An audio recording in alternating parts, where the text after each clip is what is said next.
Chers amis de Radio Courtoisie, c'est un plaisir de vous retrouver pour ce nouveau Libre Journal. Pour aborder, chers amis de Radio Courtoisie, le thème principal de cette émission, l'Allemagne et l'AfD. Alors l'Allemagne, c'est un pays voisin de plus de 80 millions d'habitants, qui connaît et qui subit finalement un petit peu les mêmes maux que chez nous, une immigration de masse, un certain atlantisme de ses élites politiques. On peut dire qu'en plus, le pays est resté englué, tétanisé par la Deuxième Guerre mondiale, ce qui empêche un certain nombre de marges de manœuvre des différents mouvements. Et c'est un pays qui est en plein basculement, en plein chamboulement. On le voit à travers différents indices. Vous savez qu'en ce moment, il y a une révolte très importante des agriculteurs. Il y a l'émergence d'un mouvement anti-immigration de gauche, sous la houlette de Wagenknecht, qui avait d'ailleurs à un moment tenté à l'est de l'Allemagne de envisager de relier, de se réunir avec l'AfD. Et l'AfD, justement, c'est peut-être le phénomène le plus marquant de ces dernières années en Allemagne, puisque dans ce contexte difficile est en train d'arriver une droite conservatrice et identitaire. C'est vraiment un phénomène assez spectaculaire. Et à sa tête, en tout cas pour les prochaines élections qui sont en juin prochain, nous retrouvons un personnage tout à fait intéressant qui s'appelle Maximilian Krah, qui a sorti Politik von Rechts en Allemagne et que la Nouvelle Librairie a très habilement traduit en français Plaidoyer pour une droite identitaire. C'est un personnage très intéressant qui, dans ce livre manifeste, on voit qu'il a une vraie vision du monde puisqu'il aborde des sujets comme l'intelligence artificielle, l'identité, l'État, etc., l'économie évidemment. Et donc c'est de tout ce contexte-là que nous allons parler à un moment où, je vous le rappelle, c'est très très grave et je pense que nos invités vont aborder cette question. Il y a au sein de la sûreté de l'État, qui est très puissante depuis la fin de la Deuxième Guerre mondiale, et des partis institutionnels, la volonté de censurer, voire même d'interdire l'AfD, qui est aujourd'hui, à l'Est comme à l'Ouest, le premier parti. Donc on est face à un phénomène extrêmement grave et une tension qui est très forte. Et pour cela, je reçois deux fins connaisseurs. Alors, c'est un peu le hasard, ils sont tous les deux belges. Il s'agit de Lionel Balland, qui est journaliste, qui suit de près finalement l'actualité des partis patriotiques en Europe. C'est passionnant de le lire, de l'écouter. Il est vrai que nous connaissons mal ce qu'il se passe en dehors de nos frontières. Pourtant, il est impératif de comprendre les grands mouvements puisqu'il va y avoir des possibilités d'alliance au niveau de Bruxelles. Antoine Dress, qui anime la chaîne de philosophie politique Egonon, est avec nous. Lui aussi connaît bien l'Europe, c'est même un Européen de cœur, d'âme et d'esprit. Il connaît bien l'Europe centrale, il connaît bien l'Europe occidentale. Et je signale justement aujourd'hui, enfin demain matin, mais je l'ai dans les mains, la parution d'un de ses ouvrages dans la collection Longue Mémoire de l'Institut Iliade aux éditions de la Nouvelle Librairie, Le réalisme politique, principe et présupposé. Alors je vais laisser d'abord la parole à Lionel Balland. Vous avez entendu ma rapide introduction. Quel est l'état du pays, puisque je crois que ça bouge même beaucoup en ce moment. Il y a eu des manifestations. Quel est l'état des manœuvres contre l'AfD ? Bonjour d'abord à tout le monde. Bonjour Romain, bonjour Antoine. Les manœuvres contre l'AfD sont de plus en plus développées. Chaque jour, des politiciens ou des institutions de l'État entrent en jeu contre l'AfD. Par exemple, les chemins de fer allemands appellent à prendre des mesures contre l'AfD. Même la compagnie qui récolte les ordures à Berlin s'en mêle. Donc ce n'est pas seulement les services de renseignement, ce n'est pas seulement certains politiciens, c'est tout l'appareil d'État ainsi que l'ensemble du monde politique qui se mobilise contre l'alternative pour l'Allemagne. C'est lié à finalement un espèce de durcissement de ces positions, puisque je rappelle qu'ils ont officiellement appelé à une rémigration des étrangers en Allemagne, ou est-ce que c'est lié à son score dans les sondages ? C'est lié au score du parti, surtout dans l'Est de l'Allemagne. Il faut préciser que la rémigration, d'abord, ça a été évoqué par un organe de presse qui s'appelle Correctif, qui a prétendu que lors d'une réunion soi-disant secrète, 3-4 de l'AfD ont discuté du sujet avec d'autres personnes, notamment avec le chef de file des identitaires autrichiens Martin Sellner. Et en réaction, les présidents des sections des 5 États de l'Est de l'Allemagne ont appelé à la rémigration.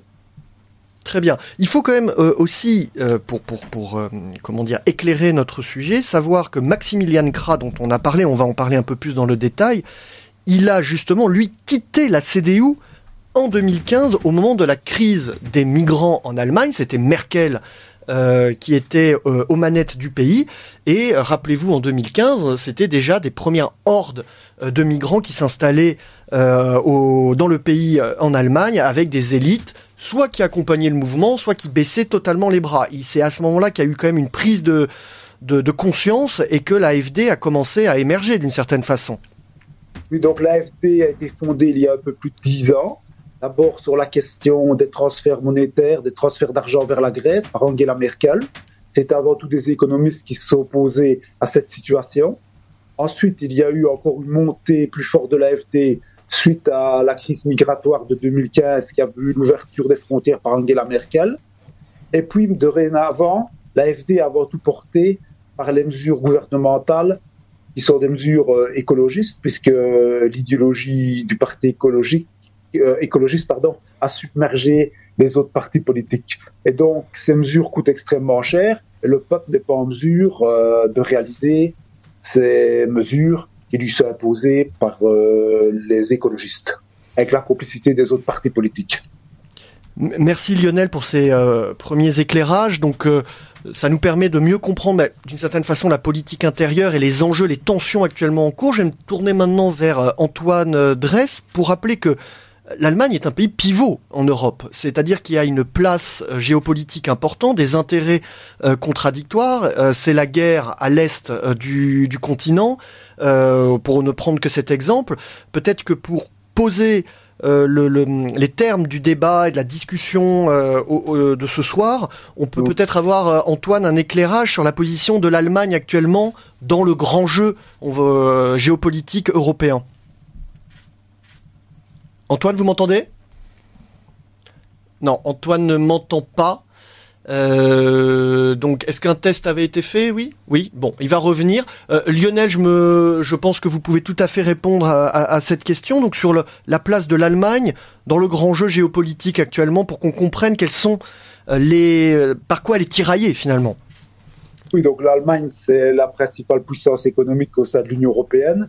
C'est 80 millions d'habitants, avec 8 millions d'Autrichiens également, parce que l'Autriche est aussi germanophone, donc la politique autrichienne influe sur la politique allemande. Et l'Allemagne est le moteur économique de l'Europe. La Russie est plutôt le réservoir. Et jusqu'à la guerre en Ukraine, il y avait une connexion entre l'Allemagne et la Russie. Et depuis lors, cette connexion a été brisée. Et donc, les matières premières, tout simplement, donc le gaz russe d'abord, avant tout, n'arrivent plus comme auparavant. Donc ça a des conséquences au niveau du coût de la vie et du fonctionnement des entreprises pour l'Allemagne. Et donc l'Allemagne, qui a l'habitude d'avoir une économie très performante, se retrouve dans une situation qui est différente. Donc il y a un changement de donne au niveau économique et maintenant on voit que les Allemands, qui sont d'habitude très calmes, commencent quand même à manifester. On l'a vu avec les agriculteurs, avec les manifestations en tout genre qu'il y a. Maintenant il y a une focalisation aussi autour de la question de l'immigration, puisque d'un côté, on a des personnes qui votent pour l'AfD, qui est en pleine ascension électorale, et on a maintenant donc le parti BSV de gauche anti-immigration Sarah Wagenknecht qui est en formation. Et puis maintenant, on a également une scission conservatrice de la CDU, l'Union des valeurs, qui voit le jour. Donc on a une série de partis politiques anti-immigration d'un côté, et puis de l'autre côté, on a une polarisation puisqu'il y a des personnes qui sont descendues de la rue pour manifester contre cela. Donc on a vu à Berlin, à Munich, à Hambourg, énormément de personnes descendent de la rue pour manifester contre le nationalisme et l'AfD, et ainsi que dans toute une série de petites villes d'Allemagne. Antoine, je crois que ça fonctionne maintenant. Vous m'entendez bien ? Est-ce que vous m'entendez ? Oui, parfait. Bienvenue dans le studio de Radio Courtoisie. Merci beaucoup d'être avec nous. Donc vous nous avez entendus, je crois. Oui, j'ai globalement suivi. Très bien. Désolé pour ce petit problème technique. Donc vous justement votre vision du contexte actuel dans lequel se trouve l'Allemagne et pays dans lequel l'AfD est en train d'émerger, quel est votre regard en tant que philosophe politique? Oui, c'est justement en tant que philosophe, enfin en tant qu'amateur de philosophie politique, que le livre de Maximilian Krah notamment m'a beaucoup intéressé. Parce que je trouve que cette dynamique de l'AfD, cette dynamique récente, est assez intéressante, car je ne sais pas si j'ai peut-être perdu les premières minutes de l'entretien. Je ne sais pas si vous avez parlé de l'évolution de l'AfD, qui est un parti relativement récent en fait, qui a été fondé il y a une dizaine d'années. C'est un parti qui s'est droitisé, on peut le dire clairement, de plus en plus, et cela correspond avec aussi une popularité de plus en plus grande de ce parti en Allemagne. Alors, est-ce qu'il y a une corrélation directe entre cette radicalité de plus en plus affirmée ou non? On peut en discuter. Moi, je pense que oui, en grande partie. Et en particulier, ce livre de Maximilian Krah brise un tabou en Allemagne et brise même un tabou dans le parti, dans son propre parti, dans l'AfD. Comme vous l'avez dit au début, le livre de Maximilian Krah en allemand, ça s'appelle Politik von rechts, donc politique de droite. En français, la Nouvelle Librairie a choisi d'intituler ce livre Plaidoyer pour une droite identitaire. Mmh. Mais ce qui est vraiment intéressant de souligner, c'est que le mot droite en Allemagne est un terme tabou depuis 1945. À peu près personne n'emploie cette étiquette pour s'auto-désigner en Allemagne. Ça sent vraiment le soufre. En fait, droite veut dire extrême droite. Un parti bien établi comme la CDU, donc le parti, on va dire, conservateur de l'Allemagne pendant très longtemps, qui est un des partis dominants, refuse cette étiquette. Et même l'AfD a toujours essayé de l'éviter. Et Maximilian Krah vraiment affirme avec force que non, il faut une politique de droite, il faut une idéologie cohérente, structurée autour d'une vision du monde. Et c'est à cette tâche qu'il s'emploie dans ce manifeste, en vérité. Alors justement, dans ce manifeste, il y a quelque chose que j'ai appris. Je connais un tout petit peu l'Allemagne pour y avoir vécu, mais maintenant il y a plus de 15 ans. C'était l'importance des libertariens, notamment à la droite du spectre politique, un peu comme aux États-Unis. Donc, ce qui est pas forcément étonnant quand on connaît l'américanisation de ce pays. Je rappelle qu'il y a encore des bases militaires des États-Unis partout dans le pays. Et puis à la fin de la Deuxième Guerre mondiale, il y a eu une sorte de lavage de cerveau intellectuel et culturel, et donc c'est pas étonnant qu'il y ait cette frange libertarienne très forte, mais visiblement il rompt aussi avec ce type de tendance-là. Est-ce que ça c'est un phénomène que vous connaissiez, Antoine? Un petit peu, pour avoir suivi quelques influenceurs, on va dire, en Allemagne, j'avais déjà repéré que il y avait plus de jeunes personnalités du milieu, on va dire, de droite allemande qui se réclamaient du libertarianisme, alors que c'est quelque chose d'assez exceptionnel en France. Et comme vous l'avez dit, il y a effectivement une imprégnation beaucoup plus forte de ces idées anglo-saxonnes en Allemagne, et ce pour toutes sortes de raisons. Et je trouve que la critique de Maximilian Krah est vraiment très intéressante, car il analyse en fait les raisons également de cette popularité de la critique libertarienne en Allemagne, raisons qui au fond sont tout à fait fondées par bien des aspects, c'est-à-dire que l'État est de plus en plus fort, il est aussi restrictif, il agit de manière de plus en plus totalitaire même, pourrait-on dire, et donc les libertariens critiquent l'État, non pas seulement l'État en tant qu'il est dirigé par des personnalités de gauche, mais même l'État en tant que tel, parce que l'État prend une place de plus en plus grande dans la société. Et ça, Maximilian Krah le reconnaît tout à fait. En cela, on peut dire qu'il s'inscrit dans la lignée de fin critique du réalisme politique, comme Carl Schmitt en son temps, qui avait parlé d'un État total par faiblesse, ou de Bertrand de Jouvenel, qui avait écrit un livre sur le pouvoir, qui montrait bien que l'État dans son histoire depuis des siècles ne cessait d'accroître son influence comme un minotaure dans la société. Et Maximilian Krah remarque très justement que quand bien même l'État pourrait être à la tête de conservateurs, sa prédominance dans la société peut avoir des effets tout à fait pervers. L'État peut donner toutes sortes peut distribuer toutes sortes d'aides sociales, par exemple, qui, au fond, par un effet pervers, en vient à menacer la famille traditionnelle, par exemple. Donc ça, Maximilian Krah le reconnaît tout à fait. Toutefois, s'il peut s'accorder dans le constat avec certains libertariens, il ne partage absolument pas leur solution, qui est l'abolition de l'État. Pour lui, c'est un non-sens. car à côté de l'État, il y a aussi les grandes entreprises privées, enfin des grands monopoles privés qui deviennent de plus en plus forts, et il faut bien un État également pour combattre ces monopoles. Si on prend un exemple tout à fait frappant, Maximilien Kra le prend dans son livre également, c'était l'exclusion de Donald Trump de Facebook quand il était encore président. Donc le fait que le président des États-Unis, donc de la plus grande puissance du monde, puisse être purement et simplement banni d'un réseau social aussi important que Twitter est assez révélateur de l'impunité et de la liberté totale que peuvent avoir ces grands groupes internationaux. Alors, une des réponses de Maximilian Kra, il parle à un moment, alors je sais pas comment on dit en allemand, mais de patriotisme solidaire. Donc il essaye de faire patriotisme. Voilà, une sorte de troisième voie finalement pour l'Allemagne, sachant que dans les idées qui sont force de ce manifeste, il faut rappeler que pour Maximilian Kra, il n'y a pas de démos sans ethnos, c'est-à-dire il n'y a pas de démocratie possible sans assise sur le peuple allemand. Et il parle également d'intégrer le destin de l'Allemagne et de son peuple à la civilisation européenne. Ce sont des mots qu'il emploie à plusieurs reprises dans ce manifeste et qui touchent tout particulièrement les animateurs de l'Institut Iliade que nous sommes ici. Est-ce que cet aspect des choses vous a également marqué, Antoine ?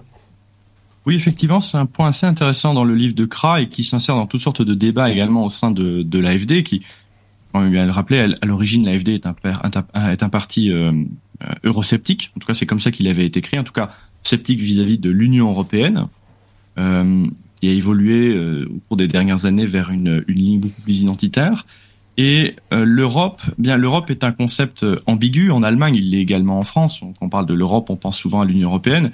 Et Maximilian Kra ouvre ce chapitre par une petite blague et c'est une petite histoire qu'il raconte d'ailleurs dans plusieurs de ses interventions télévisuelles également. 5 Européens de nationalités différentes sont dans une même salle. J'invente un Russe, un Polonais, un Italien, un Français et un Allemand. Chacun d'entre eux dit sa nationalité. Donc, je suis Russe, je suis Polonais, je suis Français, je suis Italien. Et l'Allemand, lui, dit je suis Européen. Et ça, Maximilian Kra le refuse parce que c'est l'Europe comme fuite des identités nationales. Pour lui, c'est vraiment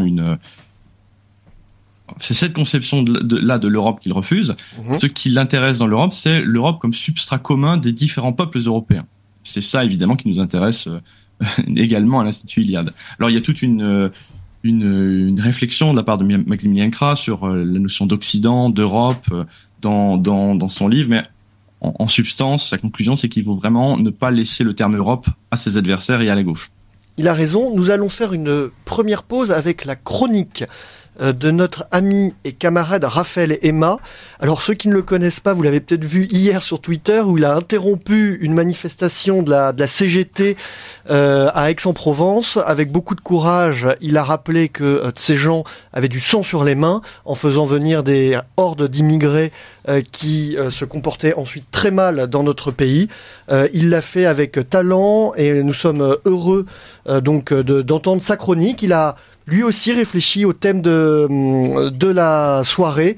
Nous lui laissons la parole. Raphaël Emma, activiste provençal et auditeur de la promotion Frédéric Mistral de l'Institut Iliade. Mai 2002, la gauche, divisée, a laissé l'ignoble arriver. À la télévision du second tour, en lieu et place du traditionnel duel entre les forces du PS et du RPR, c'est le visage de Jean-Marie Le Pen, candidat du Front National, qui apparaît aux côtés de celui de Chirac.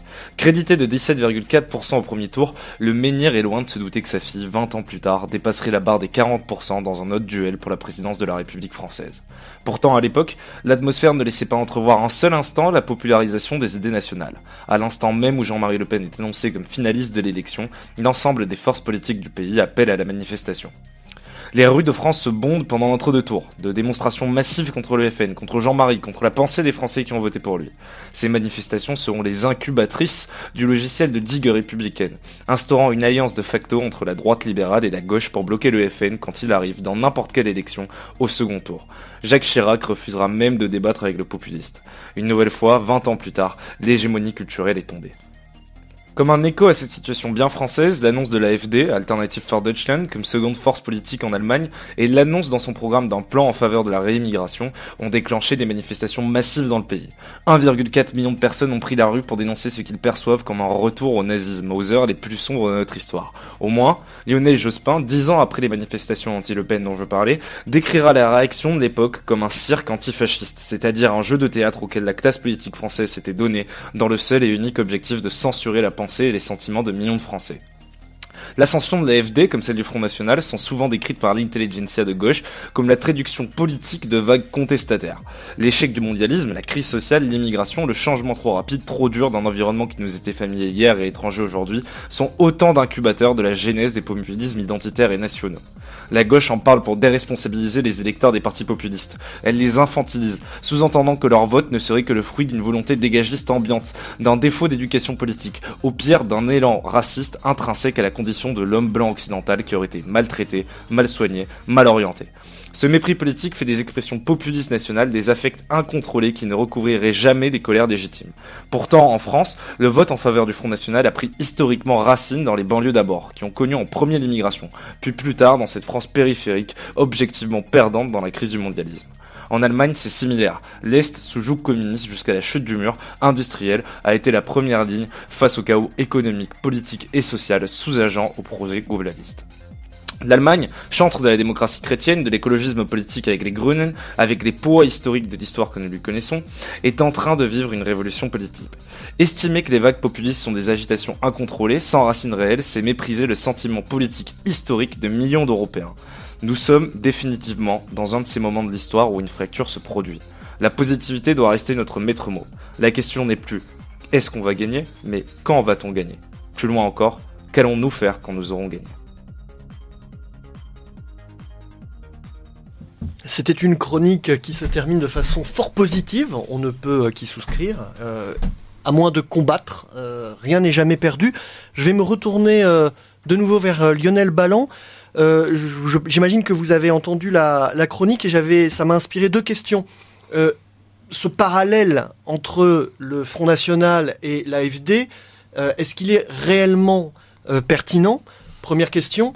Et d'ailleurs, on pourrait faire le même parallèle entre les gilets jaunes et les manifestations d'agriculteurs actuellement.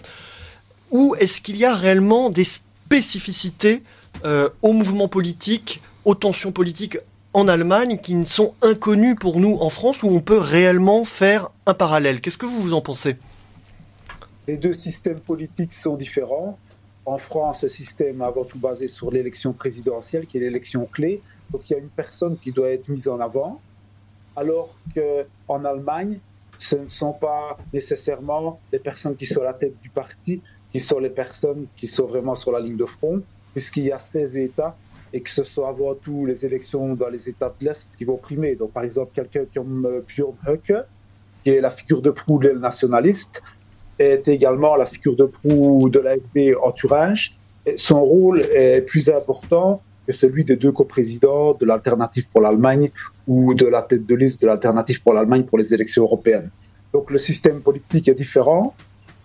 Quant aux partis politiques AfD et au Rassemblement national, ils ont des matrices politiques qui au départ sont complètement différentes. L'AfD est avant tout au départ issue de la famille libérale, d'un point de vue idéologique. Il ne faut pas oublier qu'en Allemagne, ce sont les libéraux qui au XIXe siècle voulaient réaliser la Grande Allemagne par le bas, par le peuple, et qui étaient opposés aux catholiques et protestants conservateurs qui désiraient préserver l'Allemagne morcelée des Pérez. Donc l'Alternative pour l'Allemagne a été créée il y a un peu plus de 10 ans d'ici par des personnes, comme je l'ai dit, qui s'opposaient aux envois d'argent allemand à l'étranger, notamment vers la Grèce. Puis ensuite, il y a eu une évolution au sein du parti, c'est-à-dire qu'il y avait une aile plutôt de nostalgique de l'ordolibéralisme allemand, une aile plus nationaliste. Et comme c'est un parti extrêmement démocratique, où tout est voté par des délégués qui eux-mêmes sont élus, etc., il y a eu une tendance qui est montée au-dessus de l'autre, la tendance nationaliste, surtout d'abord dans l'Est de l'Allemagne, où dans l'Est de l'Allemagne, l'Alternative pour l'Allemagne est devenue clairement nationaliste, alors qu'à l'Ouest, il y a des partis qui sont dominés par des nationalistes, d'autres par des patriotes, et d'autres, comme dans le Nord-Ouest, où c'est encore l'aile libérale qui est dominante. Donc il y a vraiment des différences de ce point de vue-là, mais on peut dire que l'électorat de l'AfD, surtout dans l'Est, et l'électorat du Rassemblement national en France ont des similitudes, présentent des similitudes. Dans l'Est de l'Allemagne, les gens désirent une politique plus sociale qu'à l'Ouest, parce qu'ils ont connu le communisme. Et l'idéologie en matière sociale de l'AfD a avant tout été théorisée par l'écrivain Benedict Kaiser, de la Nouvelle Droite. Donc Benedict Kaiser qui a publié un ouvrage qui s'appelle Patriotisme solidaire, la question sociale vue de droite, publié en allemand chez le même éditeur que l'ouvrage de Maximilian Krah dont nous parlez, donc qui est Antaios de Kubitschek, de Goethe Kubitschek. Et donc, cette idée sociale, de patriotisme social, est répandue parmi les partisans d'Alternative pour l'Allemagne à l'Est, mais tend aussi à se diffuser à l'Ouest. Et les mouvements patriotiques et nationalistes qui montent un peu partout en Europe sont la conséquence du triomphe de l'ultralibéralisme mondialiste et du néolibéralisme. Donc, l'ultralibéralisme mondialiste, qu'est-ce qu'il nous a apporté? Il nous a apporté la fermeture des usines, qui sont partis vers les pays à bas salaire ou qui sont tombés comme des mouches face à la concurrence des pays à bas salaire, d'une part, et d'autre part, un afflux de migrants pauvres, précarisés, qui sont les esclaves de ce système-là. Donc les gens se retrouvent mal, ils se tournent vers l'État, et l'État a été démonté par l'idéologie néolibérale qui estime que l'État est le problème et qu'il faut détruire l'État. Et donc c'est en réaction à cela que le vote nationalisme émerge comme une protection face à l'agression dont le peuple est victime. Et on retrouve la même chose dans l'histoire entre 1916 et 1920. En Belgique et en France, les Allemands envahissent le pays en 1914, ils commettent des atrocités, ils fusillent des civils, ils brûlent des maisons, ils violent des femmes, etc. Donc résultat, à partir de 1916, le nationalisme belge, qui était quasi inexistant, si c'était de point de vue théorique, explose. Et à partir de 1920, ça retombe. Et en France, il y a le même phénomène. Entre 1916 et 1920, le nationalisme est extrêmement puissant. Et nous retrouvons, à notre époque, la même chose, le même phénomène, l'agresseur n'étant plus l'Allemand, mais étant la finance internationale. Merci pour cette synthèse. Je fais une précision pour les auditeurs de Radio Courtoisie. Vous savez que bientôt, c'est-à-dire le 6 avril 2024, se tiendra le grand colloque annuel de l'Institut Iliade. Donc vous êtes chaque année près de 1500 personnes à la Maison de la Chimie. Et je vous le précise car Benedict Kaiser, qui a été cité tout à l'heure par Lionel Ballan, sera parmi nous pour cette grande journée consacrée à l'Europe de l'héritage à l'engagement, l'Europe de nos enfants. Je vais poser une question ouverte, Lionel ou Antoine, vous pouvez répondre. C'est celle de la position maintenant de l'AfD au niveau des alliances politiques qui peuvent se forger, notamment à l'issue des élections en juin. Est-ce qu'on peut avoir pour les auditeurs de Radio Courtoisie un petit panorama des forces en présence, puisqu'il y a différents groupes identitaires, patriotes, de droite ou souverainistes qui nous intéressent. Quel jeu l'AfD peut jouer et est-ce que l'Allemagne peut finalement renverser la table et changer la donne en Europe? Oui, je peux peut-être répondre. Donc voilà. Donc, il y a au Parlement européen, pour le moment, deux grands groupes patriotes. Le groupe des conservateurs et réformistes européens, donc sous la houlette de Giorgia Meloni. Et puis, il y a le groupe ID, auquel appartient le Rassemblement national et l'AfD. Il y a également le groupe démocrate chrétien du Parti populaire européen qui pourrait accueillir l'un ou l'autre élu patriote. Donc, au niveau de l'alternative pour l'Allemagne, pour le moment, ils sont dans le groupe ID. Mais comme il y a différentes tendances au niveau du parti, il pourrait y avoir, disons, des tentatives, soit de créer un nouveau groupe, en plus des groupes existants, soit d'intégrer des partis au sein de deux partis politiques européens, mais qui formeraient un groupe. Donc vous avez déjà eu, par exemple, au niveau du Parlement européen, dans la mouvance écologiste, une mouvance régionaliste. Vous aviez des partis régionalistes dans un parti, des partis écologistes dans l'autre, et les deux formaient un groupe au Parlement européen. Très bien. Antoine, sur ces alliances possibles et sur finalement ce basculement possible politique en Europe, vous l'analysez comment ? Sur les alliances avec au sein du Parlement européen, vous voulez dire ? Exactement. Je partage vraiment le même avis que Lionel. Je rappellerai simplement qu'il y a eu un petit couac en ce qui concerne Maximilien Kra récemment, car l'année passée il avait tenu des propos qui l'ont laissé penser qu'il était du côté d'Éric Zemmour face à Marine Le Pen, et donc il y avait eu toute une polémique et lui-même avait été temporairement exclu du groupe ID. Mais récemment, il a réaffirmé que Marine Le Pen était le chef incontesté de la droite française. Je dis entre parenthèses, je ne suis pas sûr que Marine Le Pen elle-même accepte le terme de droite. Non, ça ne se fait plus du tout ici en France. Je ne sais pas ce qui se passe en Belgique ou en Allemagne, mais non, ce n'est plus à la mode. Une question d'un auditeur, Pierre. Pas vraiment une question. Dans le micro, s'il vous plaît. Une réflexion, d'un auditeur qui nous fait signe qu'en 1950, en Allemagne de l'Est, la majorité des membres de la police politique, la Stasi, étaient d'anciens membres de la Gestapo. Ah. Voilà. C'est une petite remarque historique. En tout cas, depuis ces années-là, on a parlé de sûreté de l'État. Il est, je crois, assez connu, Lionel, que en Allemagne, l'appareil d'État, la police, finalement, phagocyte la plupart des mouvements, des partis. Quelle peut être la part qui est prise justement par la sécurité d'État, par la police, dans la direction que prend l'AfD actuellement, ou la réaction qu'on peut avoir face au soulèvement populaire? Oui, d'abord, je voudrais préciser par rapport à l'intervention de l'auditeur que d'abord, dans l'Est de l'Allemagne, les communistes ont été les premiers à recycler les anciens nationaux socialistes, et qu'après, les partis du système l'ont fait, et en Autriche également, et qu'en Autriche, ce sont les socialistes qui ont battu tous leurs records en matière de recyclage d'anciens nationaux socialistes. Alors, en Allemagne, les services secrets s'appellent Office de protection de la Constitution. Il y a 16 États allemands. Chaque État allemand dispose d'un office de protection de la Constitution. Il y en a également un au niveau fédéral. Et celui qui est au niveau fédéral n'est pas au-dessus. Il ne chapeaute pas les 16 offices de protection de la Constitution liés aux différents États. Simplement, c'est que si quelqu'un est actif au niveau fédéral, c'est cet office-là qui va s'occuper de lui. Sinon, ce sont les offices de protection de chacun des États qui s'occupent des cas au sein de leur État. Et donc, ils placent différents mouvements politiques qu'ils considèrent comme suspects. Selon le classement, les offices de protection de la Constitution peuvent intervenir. Maintenant, on peut avoir, par exemple, l'AfD dans un État qui est classé d'une telle manière et dans un autre État qui est classé d'une autre manière. Et par exemple, les offices de protection de la Constitution peuvent, dans certains cas, infiltrer le mouvement avec des provocateurs qui vont tenter de déstabiliser les mouvements politiques. De façon légale.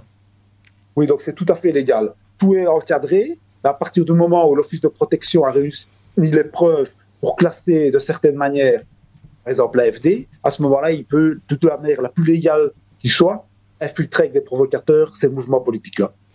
Une autre question d'un auditeur qui nous dit « Il y a tout de même une grande différence entre le Rassemblement National et l'AfD, c'est la position sur la guerre en Ukraine. Le Rassemblement National est pour faire la guerre et l'AfD est contre. C'est contre les intérêts fondamentaux de la France de faire cette guerre. » Alors peut-être qu'avec Antoine, on peut revenir très rapidement sur effectivement les positions de l'Allemagne dans ce conflit entre l'OTAN et la Russie qui se joue donc en Ukraine, où la Russie a pris une partie du territoire ukrainien.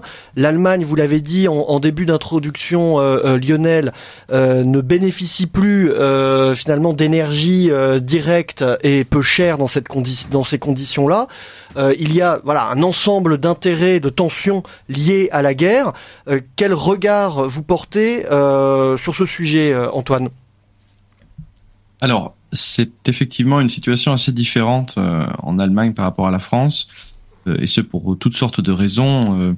Pour aller très vite, je rappellerai d'abord que en Allemagne, il n'y a pas eu, comme en France, une tradition on pourrait qualifier de gaulienne ou de souverainiste pendant très longtemps. L'Allemagne a très longtemps, et encore jusqu'à présent, eu cette tradition atlantiste, donc de soumission à l'Amérique, en tout cas d'alliance vraiment qui valorisait cette alliance transatlantique.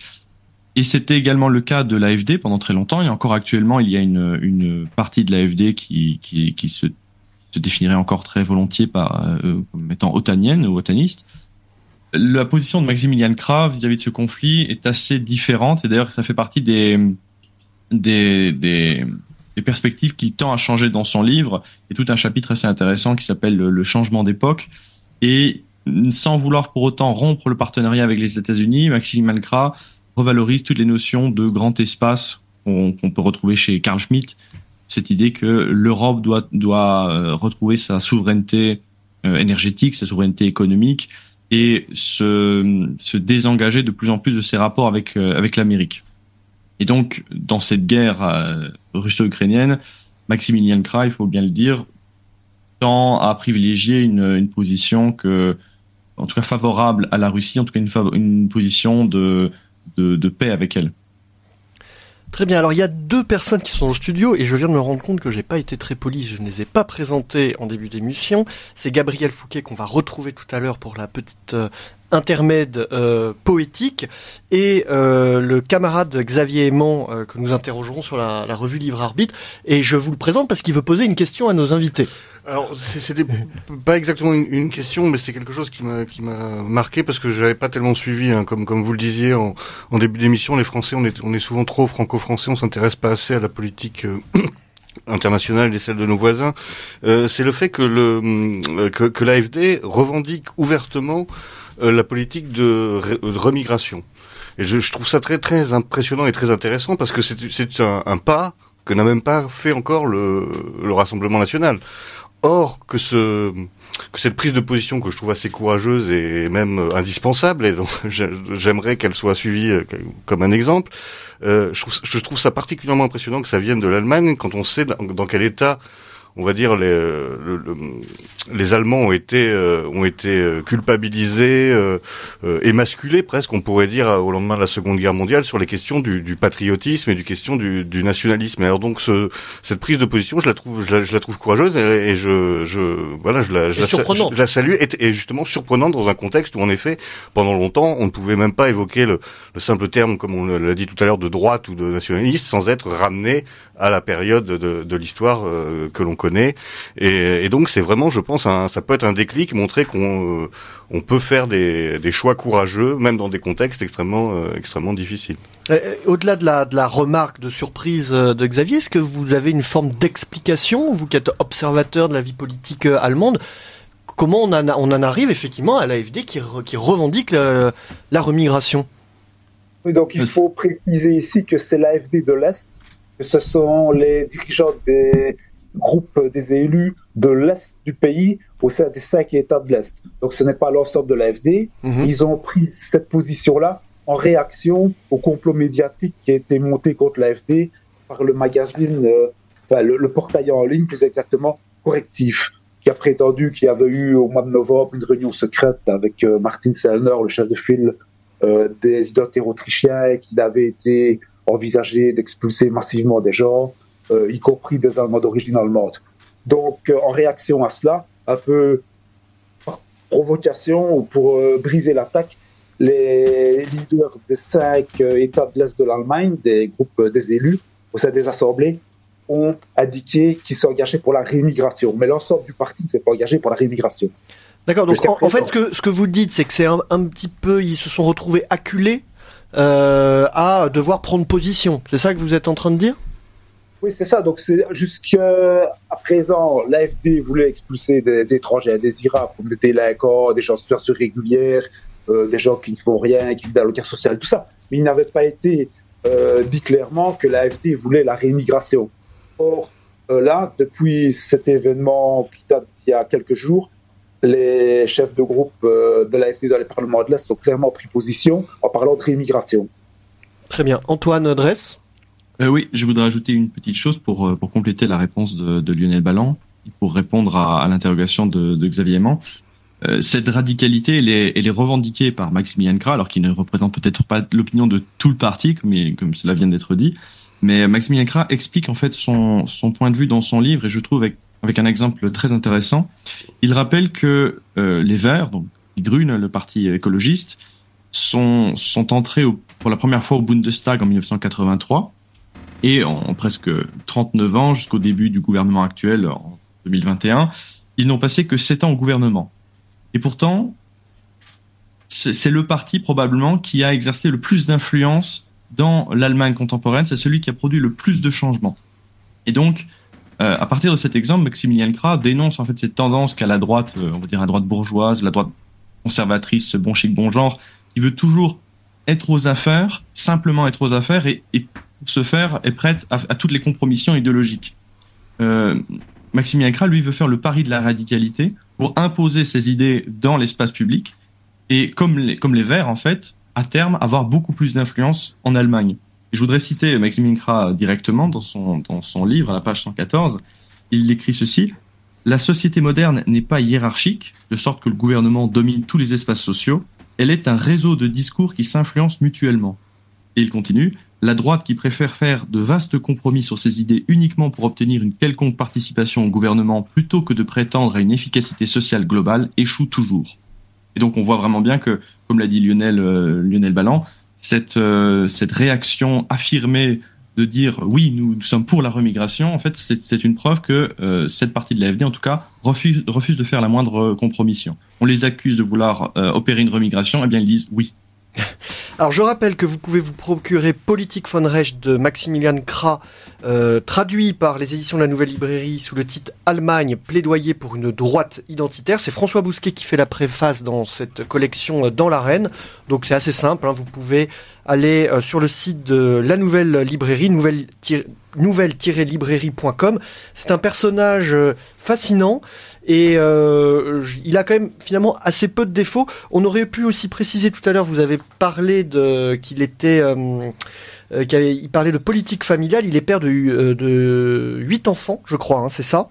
Père de famille nombreuse. Il est donc très attaché à la perpétuation de la lignée. Ça me paraît toujours important de le signaler. Chers amis, nous allons faire une nouvelle pause musicale qui est proposée par Pierre Le Prince, évidemment. À vous la parole, Pierre. Qui d'autre ? Alors, pour ce second interlude musical et pour coller un peu plus au thème de l'émission, je vous propose un grand classique du patrimoine musical germanique avec un fameux poème de Goethe mis en musique par Franz Schubert, Le Roi des Zones ou Der Erlkönig, qui rappellera sans doute des souvenirs plus ou moins douloureux à ceux qui ont fait allemand LV1 au collège. Ce lied est ici interprété brillamment par Dietrich Fischer-Dieskau, l'un des grands chanteurs lyriques du XXe siècle. Bonne écoute et rendez-vous le mois prochain pour de nouvelles chroniques. Vous appréciez cette émission ? Alors aidez Radio Courtoisie à en produire d'autres. Rendez-vous sur soutenir.radiocourtoisie.fr. Merci d'avance.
Meine Mutter hat manch Gülden gewandt.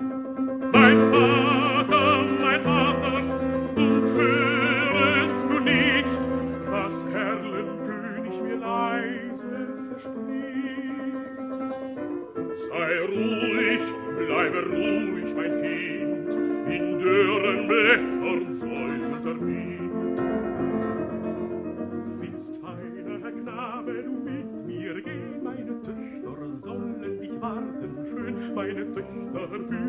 nächtlichen Rhein. Sie wiegen und tanzen und singen dich ein. Sie wiegen und tanzen und singen dich ein. Mein Vater, und siehst du nicht dort, Herr Königswächter am düsteren Ort? Ein Sohn, ich sehe es genau, es scheinen die alten Weiden so grau.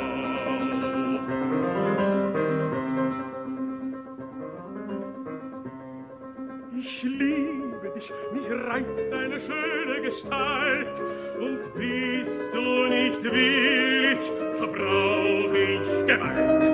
Mein Vater, jetzt versteh mich an, der König hat mir ein Leids getan. Dem Vater grausit's, reitet geschwind, hält in Armen das ächzende Kind. Erreicht den Hof mit Mühe und Not. In seinen Armen das Kind.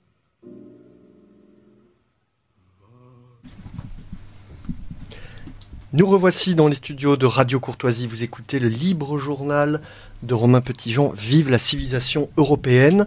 La question d'un auditeur, enfin la remarque, je vais vous la raccourcir, elle est un peu longue. Il dit je vis une agonie quand j'entends les responsables politiques des mouvements patriotes. Aucun n'est préparé à diriger. Il ne voit pas le millième des choses qu'il va falloir améliorer, simplifier ou éliminer.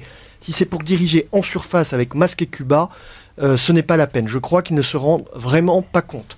Alors, monsieur, je pense qu'on ne peut pas préjuger de ce que ferait l'AFD ou le RN. Pour ce qui concerne l'AFD, c'est un chapitre entier de Maxime K, qui est le chapitre... attendez, je le retrouve... politique et professionnalisme. Il écrit: le professionnalisme consiste également à éviter le piège postmoderne selon lequel la politique ne concerne pas la réalité, mais des narratifs, c'est-à-dire des récits, et que la politique est donc une simple affaire de communication plutôt qu'un véritable combat. L'objet de la politique est la réalité dans laquelle il faut assurer et organiser son existence propre à partir de cet acte fondateur qu'est la désignation de l'ennemi. Alors ça reste évidemment un positionnement, mais on voit bien que pour Maxime Ikra, la politique, c'est la confrontation à la réalité. Ça me semble un bon début et on peut espérer en tout cas qu'il réponde bien à votre question. Lionel Balland et Antoine Dresse qui pourront rester pour la seconde partie de l'émission avec nous. Nous allons avoir encore quelques minutes avant de se séparer. Il y a une question qui m'intéressait, c'était le niveau justement dans les sondages. Alors les sondages, ça vaut ce que ça vaut. Pour les prochaines élections, dans même pas 3-4 mois, j'ai cru comprendre qu'ils étaient au plus haut. Qu'en est-il, Lionel Balland ? Donc, pour les élections européennes, la AfD donnait à 23% et le parti anti-immigration de gauche de Sarah Wagenknecht à 7%. Donc 30%. Et dans les élections locales à venir, donc je rappelle que l'Allemagne est une république fédérale, vous avez dit 16 États, dont 5 en Europe de l'Est. Qu'en est-il ? Donc au sein des 3 États de l'Est, dans lesquels il y aura des élections pour le Parlement de l'État au mois de septembre, l'AfD est donnée entre 28 et 34% selon les États, et le BSV, le parti de gauche anti-immigration Sarah Wagenknecht, entre 13 et 17%. Il faut savoir qu'il y a un seuil de 5%, donc tous les partis qui n'obtiendront pas 5% n'auront pas d'élu. Maintenant, comme il évolue fort, vous pourrez voir l'AfD monter encore plus au cours des semaines et des mois à venir. Voilà, et c'est un socle acquis ou vous pensez qu'il est fragile suite aux manifestations et aux manipulations médiatiques ? Les manifestations n'ont pas eu lieu spécialement dans ces endroits-là. Elles ont plutôt eu lieu dans les grandes villes. Donc, je ne pense pas que fondamentalement, les manifestations vont changer quelque chose. Simplement, il y a une polarisation au sein de la société allemande qui fait que l'immigration et la situation actuelle provoquent des tensions entre les Allemands. Un peu comme à partir de 1917, avec la prise du pouvoir par les communistes en Russie, il y a une tension au sein de la société allemande, parce qu'on a vu les intellectuels, les écrivains, les artistes de différentes tendances qui se fréquentaient jusque-là, ne plus pouvoir se fréquenter. Donc on va vraiment vers un durcissement des relations au sein de la société allemande et des tensions entre les représentants, disons, du monde de la société ouverte, du monde libéral et du monde illibéral, d'autre part. Merci Lionel Balland pour vraiment ces éclairages précieux. Les auditeurs de Radio Courtoisie qui veulent vous lire, comment font-ils pour suivre vos travaux ? Est-ce que vous avez un site internet, je crois ? Donc j'ai mon blog, lionelballand.oefor.com. Vous pouvez taper dans Google Lionel Balland blog. Et je suis également présent sur Twitter. Très bien, j'encourage vraiment les auditeurs de Radio Courtoisie qui s'intéressent à l'actualité des partis patriotiques en Europe à suivre Lionel. C'est une mine et c'est vraiment une source précieuse. Antoine, avant de se séparer, alors même si vous restez dans le studio, si vous le souhaitez pour la suite, finalement, si on parle d'Allemagne et d'AfD, quel est le fait le plus saillant qui vous vient à l'esprit ? Qu'est-ce qui fait vraiment la singularité, la spécificité de ce moment ou de ce parti ou de ce pays dans ce que connaît actuellement l'Europe et l'Occident de manière générale ? Est-ce qu'il y a quelque chose qui ressort selon vous ? Pour moi, deux choses dans la situation allemande. La première, on en a déjà parlé longuement, c'est la radicalité intellectuelle de plus en plus assumée. Notamment un auditeur avait posé la question s'il y avait des grandes différences entre le Front National, enfin le Rassemblement National et l'AfD. J'ai quand même l'impression, je me trompe peut-être, mais j'ai l'impression qu'il y a un corpus doctrinal un peu plus affirmé dans l'AfD que dans son équivalent français. Ça me semble quelque chose d'assez intéressant. Et ensuite, la seconde chose qui fait la spécificité quand même de la situation allemande, on l'a peut-être dit au début quand j'avais des petits problèmes techniques, mais il y a cette situation sociale en Allemagne de l'Est qui est tout à fait particulière, et une situation sociale qui s'ajoute à un ressentiment ou à un sentiment d'être abandonné, c'est-à-dire que l'Allemagne de l'Est a souvent le sentiment d'avoir été purement et simplement annexée par la République fédérale allemande, et son niveau de vie n'est toujours pas au même niveau, et donc l'AfD, pour beaucoup de personnes vivant en Allemagne de l'Est, apparaît comme le parti qui les représente au mieux. Notamment à travers des personnes comme Alexander Gauland, je pense, qui est assez représentatif de ça. Merci Antoine Dresse. Je rappelle que vous pouvez retrouver les analyses très pédagogiques de philosophie politique sur sa chaîne Egonon, et que vous faites paraître demain donc dans la collection Longue Mémoire de l'Institut Iliade aux éditions de la Nouvelle Librairie, le réalisme politique, principe et présupposé. On connaît votre art de la synthèse, de la ligne claire. Vraiment, j'invite tout le monde à lire les écrits d'Antoine. C'est toujours limpide. Et Lionel, Antoine, nous nous retrouvons de toute façon au colloque Iliade à la Maison de la Chimie le 6 avril prochain. Merci d'avoir été avec nous. Nous allons maintenant passer, je vous en prie, à notre rendez-vous poétique avec Gabriel Fouquet pour un texte qui s'appelle, cette fois-ci, L'envol. Je t'en prie, mon amour, allons-nous-en ailleurs. Quittons Paris demain et fuyons loin d'ici. Rassemblez vos effets, nous partirons à l'heure. Ici, chaque seconde me coûte l'infini. Que dites-vous, madame ? Souhaitez-vous donc la fuite ? Silence avant de me reprocher ma conduite. J'attends fébrilement que l'orage se meure. Mais enfin, jusqu'à quand ? Bafouées sont mes mœurs, se délite mon corps, se raccourcit ma vie. Le réalises-tu, épuisé que je suis ? Je prie, je crie, j'implore et j'appelle au secours en guettant l'arrivée de l'envol d'un vautour. Mais le ciel impassible se moque de mes jours, car j'entends ici-bas les rires de sa cour. Mais ce départ n'est-il pas un brin précipité ? Retrouvons notre lustre, partons sans plus tarder. Que dis-tu de Séville ?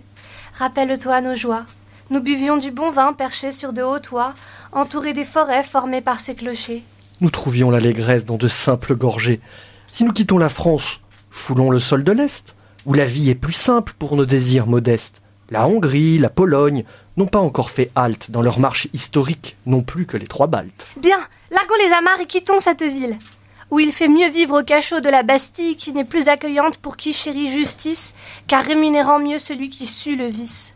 Échappons-nous d'ici, n'est pas pour nous ce monde, où méritocratie n'est plus ce qui abonde. Ma chère amie, J'entends les plaintes de votre âme. Attention cependant au trait du mélodrame. Eh bien quoi, que veux-tu? Être esclave de sot? Rester tout englué sans oser faire le saut? Je ne m'explique pas de vivre assujetti, de ne point avancer figé dans la porie, de perdre l'énergie de toute ma jeunesse à bien servir le diable têtu comme une ânesse. Un seul pas en avant nous coûterait 10 ans, et nous aurions perdu déjà tout notre élan. Partons, te dis-je, tant qu'il est encore temps, tant que le feu en nous brûle et ne craint le vent. Quittons ces ignorants, libérons-nous des chaînes qui nous retiennent à deux dans ces tristes arènes. J'apprends à mes dépens que la vie de pantin ne saurait convenir à nos esprits malins. Si l'intelligentsia nous réduit au silence, c'est elle qui péchera et fera pénitence. Le salut nous fait grâce d'examen de conscience. Tournons-nous vers nos âmes et ses réminiscences. Partons, mon cher époux, entamons nos croisades, afin que cessent là nos âpres jérémiades. Merci à Gabriel Fouquet qui interprétait le rôle de Frédéric. Le libre journal du lundi soir présenté par Romain Petitjean de l'Institut Iliade. Vive la civilisation européenne.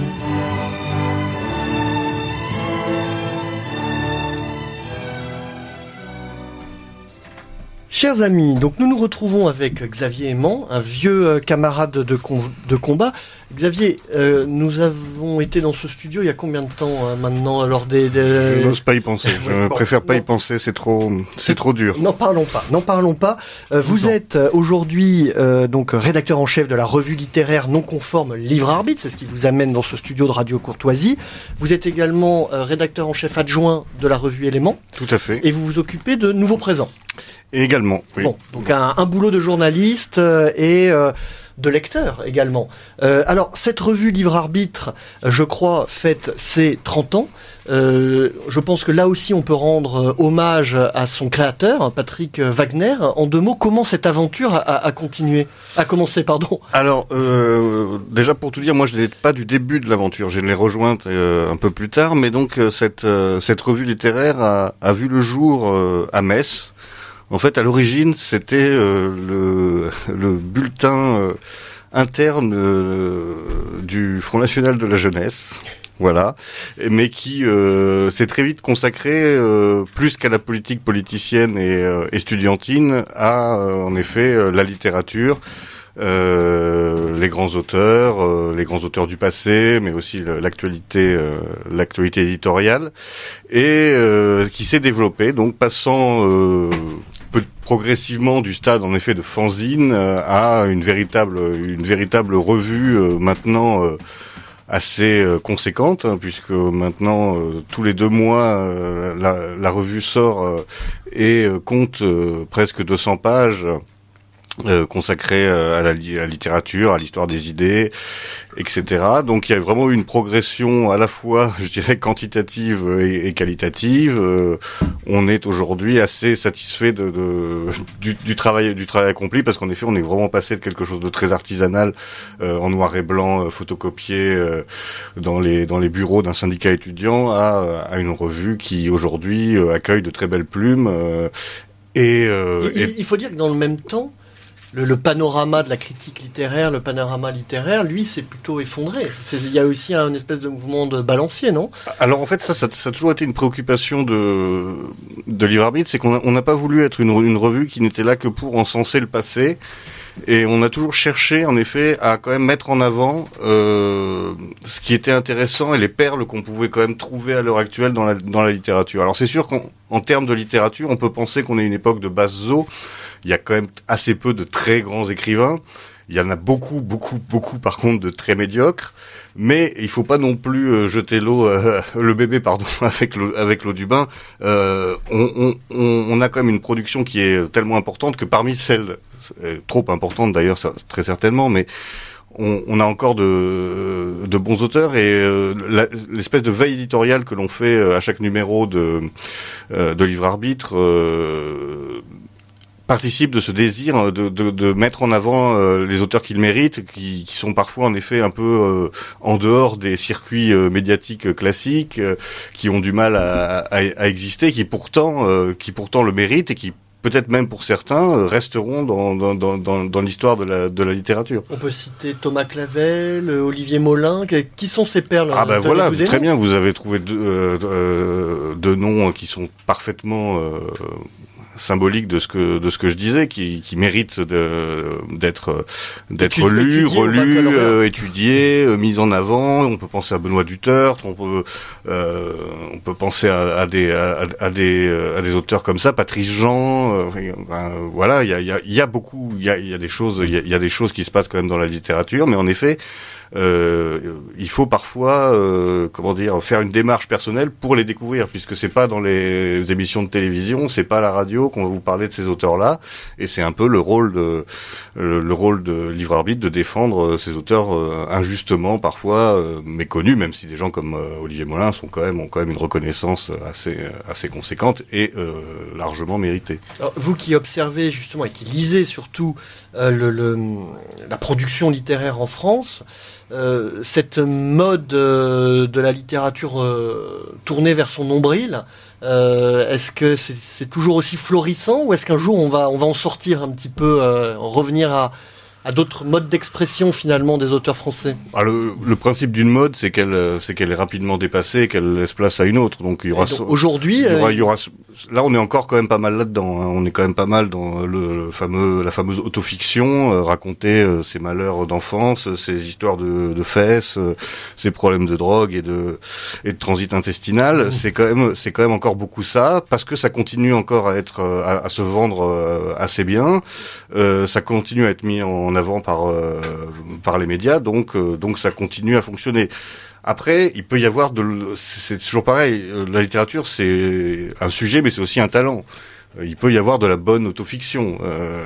D'une certaine façon, on pourrait dire que l'œuvre de Proust, par exemple, c'est largement une forme d'autofiction, mais avec un génie littéraire qui emporte tout derrière, et un style qui justement permet de dépasser le détail des anecdotiques pour arriver à un discours qui touche tous les lecteurs. Donc l'autofiction, elle est insupportable aussi parce qu'elle est médiocre. D'accord. Voilà. Parce qu'elle peut parfois donner de beaux ouvrages, mais en effet, elle est devenue un peu un truc systématique. Pas très intéressant, mal écrit, et puis souvent avec une recherche de la provocation gratuite, comme si c'était encore aujourd'hui original de décrire des scènes d'actes sexuels, comme si c'était encore une sorte de transgression de parler de choses extrêmement triviales, alors que ça fait 70 ans que tout le monde le fait, mais on a toujours l'impression d'être rebelle. Donc oui, c'est un peu fatigant, mais ça passera, j'espère. On voit par exemple le succès de Sylvain Tesson, qui montre que les lecteurs aspirent à quand même une autre type de littérature, une littérature qui élève, une littérature de l'élévation, de l'imaginaire, etc. Donc il y a aussi un public pour ça, puisque lui aussi est un très gros vendeur, entre guillemets, si on parle bassement de chiffres, est aussi un gros vendeur de livres. Donc il y a de la place, pour ça, mais à condition que, en effet, les gens qui font autre chose puissent être accompagnés. Parce qu'aujourd'hui, écrire un livre et faire sortir un livre, c'est relativement facile. Le problème, c'est la diffusion, c'est le faire connaître, c'est d'être édité et d'être surtout mis à disposition du public et d'être connu. Il y a des livres, moi j'ai eu quelques livres extraordinaires qui se sont vendus à 50 exemplaires. Parce que petite maison d'édition, pas de relais médiatique, etc. Et à côté de ça, on a les Marc Lévy, les Musso, Donc ça, c'est votre travail en tant que revue. C'est ce qu'on essaie de faire à notre petit niveau, tout à fait. C'est donner aussi des tribunes à ces gens qui n'en ont pas ailleurs, parce que il faut quand même reconnaître que le monde médiatique est très fermé, que c'est beaucoup quand même, notamment la critique littéraire, c'est quand même beaucoup du renvoi d'ascenseur entre copains, entre connaissances, entre gens qui font les mêmes soirées, qui dînent dans les mêmes restaurants, etc., etc. Et quand on n'est pas de ce sérail-là, c'est très difficile d'avoir accès. Alors quand on sait que les gens déjà lisent de moins en moins, ils lisent majoritairement les livres qu'on leur présente dans les médias. Il reste plus beaucoup de lecteurs pour le reste de la production, et notamment pour une production de qualité, mais qui est hors circuit, entre guillemets. Alors on a beaucoup parlé de la droite littéraire, finalement une sorte d'être au monde, une espèce de posture finalement un peu épique, un peu tragique. Est-ce que vous le définiriez comme ça? Est-ce que Livre Arbitre appartient à cette famille de la droite littéraire? Alors je sais que Bousquet, par exemple, François Bousquet, lui, il le revendique. Il dit j'appartiens à la droite littéraire. Oui, d'ailleurs, il revendique d'appartenir à la droite tout court. Il n'y a pas de problème avec la droite, François. C'est vrai que moi, je serais moins catégorique là-dessus. Moi, j'ai un peu de mal à calquer des principes, des concepts politiques à la littérature. Je trouve que c'est un peu risqué, puis c'est enfermer finalement les livres dans des grilles qui sont pas faites, des grilles idéologiques qui sont pas forcément faites pour elles. Je pense qu'il y a des tempéraments littéraires, en effet.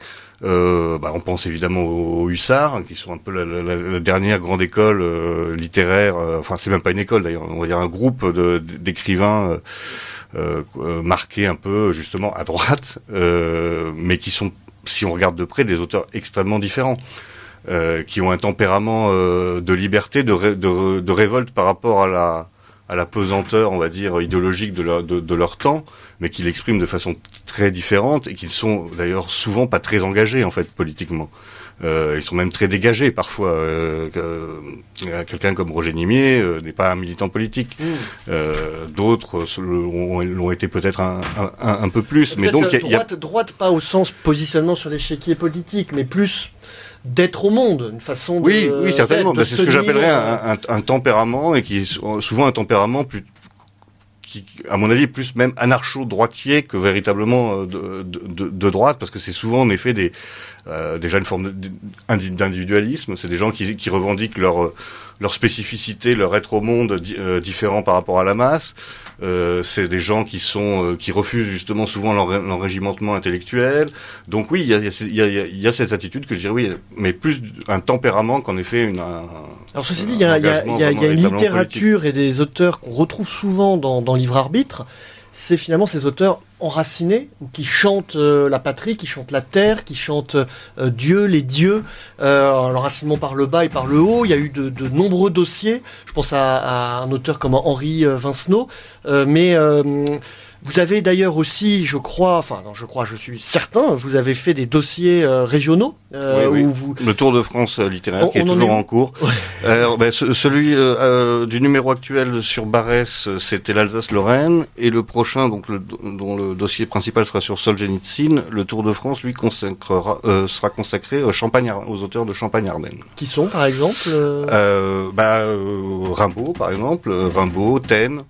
Et après des auteurs plus spécifiquement régionaux, moins connus, mais ce sera l'occasion de les découvrir. Mais donc nous continuons en effet ce tour de France de la littérature pour montrer toutes les richesses et toutes les spécificités de nos provinces. Alors je sais pas comment il faut dire, parce que je sais que j'ai des camarades très susceptibles sur la question, nos régions, nos pays, enfin en tout cas les composantes, les composantes culturelles de notre beau pays qu'est la France. Donc je rappelle aux auditeurs de Radio Courtoisie que le premier geste à faire, c'est évidemment de s'abonner. Donc vous avez compris que cette revue qui a 30 ans, aujourd'hui c'était une revue de 200 pages, de très très grande qualité, extrêmement bien mis en page.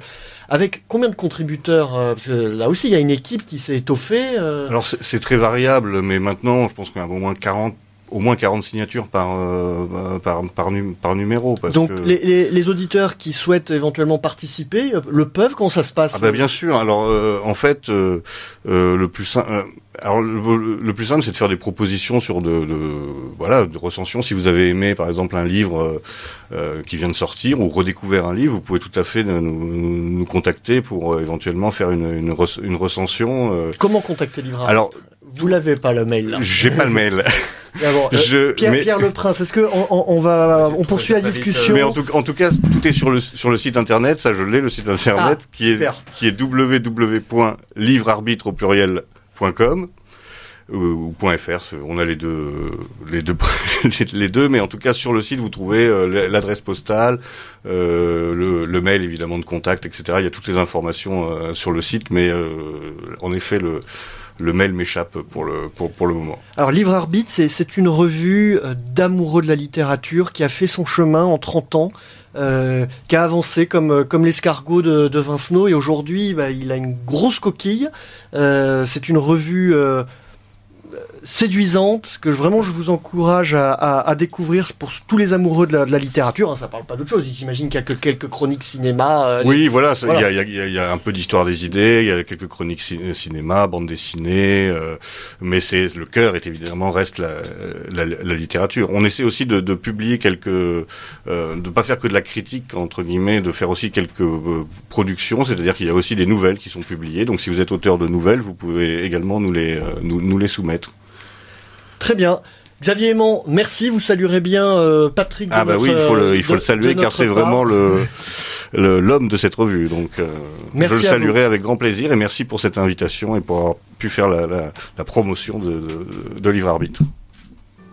Le libre journal du lundi soir présenté par Romain Petitjean de l'Institut Iliade. Vive la civilisation européenne.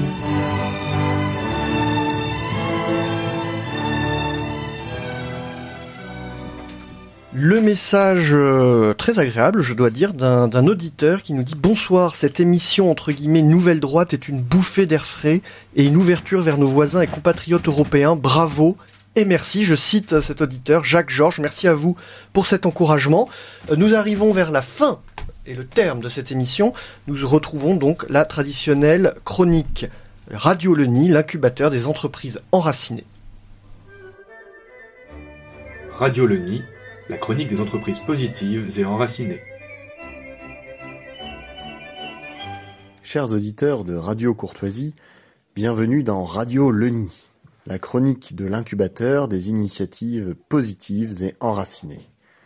Aujourd'hui, au programme, nous allons vous présenter un projet que notre incubateur accompagne. Un projet de chaîne de magasins pour les produits textiles et alimentaires du terroir français. Tout d'abord, le contexte.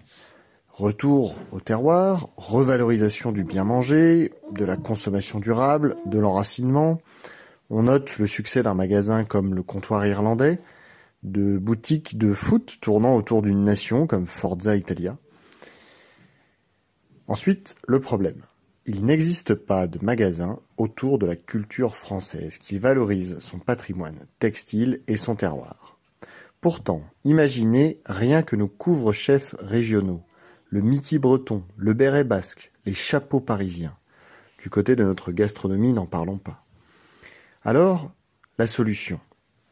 Sur un positionnement haut de gamme, cette chaîne de magasins proposera une partie textile et une partie épicerie fine. Kelch alsacien, lin normand, laine des Pyrénées, cotoiron, le pinot des Charentes, les rillettes du Mans et les olives de Nyons. Ce ne sont que quelques exemples. Le champ des possibles est ouvert. Ce concept pourrait attirer les touristes, mais aussi les Français, qui veulent mieux connaître et soutenir les terroirs de France dans une boutique à l'esthétique soignée. Comme nous développons avec le Nid un écosystème d'entreprises enracinées, cette boutique pourra aussi proposer des produits provenant d'autres entreprises incubées par le Nid. Ce projet ambitieux est porté par Franck, un entrepreneur à succès qui a sollicité le Nid il y a quelques mois. Cette chaîne de magasins qui contiendront vêtements et épicerie fine demande en effet de nombreuses compétences et un investissement humain important pour être développé. Identité de marque, propriété intellectuelle, droit immobilier, nous balayons avec lui un spectre conséquent. Mais ce projet nécessite aussi des investissements financiers importants et des expertises dans les domaines de l'épicerie fine et du textile. Si vous êtes intéressé à titre d'investisseur ou d'expert, écrivez-nous à contact@incubateurlenid.fr. Pour suivre l'actualité du Nid, rendez-vous sur notre page LinkedIn Incubateur Le Nid et à bientôt pour découvrir une nouvelle initiative accompagnée par notre équipe. Le Nid, l'incubateur des projets enracinés, je vous invite réellement à vous intéresser à toutes ces initiatives, c'est formidable, ça peut être des initiatives culturelles, associatives ou professionnelles. Pierre Le Prince, qui est connu avant tout pour son efficacité, a retrouvé l'adresse électronique de Livre Arbitre, livre LIVR arbitre ARBITRES @outlook.fr outlook.fr. Écrivez-leur, ils adorent communiquer avec vous. Je vous remercie, je remercie tous les invités, je remercie Radio Courtoisie et je vous donne rendez-vous le mois prochain.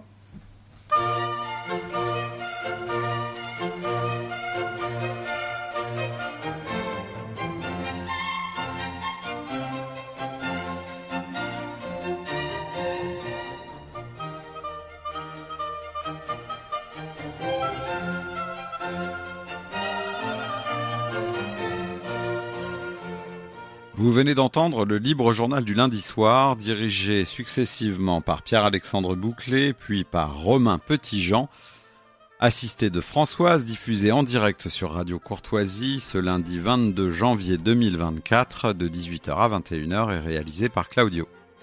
N'oubliez pas que Radio Courtoisie est une radio culturelle associative. Afin de sauvegarder une indépendance absolue, Radio Courtoisie refuse toute ressource publicitaire. Radio Courtoisie ne vit que grâce à ses auditeurs. Aidez-nous à demeurer libres, rendez-vous sur soutenir.radiocourtoisie.fr et accédez à l'ensemble de nos archives à partir de 5 € par an. Si vous le désirez, nous pouvons vous faire parvenir un enregistrement de ce libre journal. Commandez le CD-ROM pour le prix franc de port de 9 € ou 6 € seulement si vous êtes adhérent de notre association. Je vous rappelle notre adresse, Radio Courtoisie, 61 boulevard Murat, 75 016, Paris.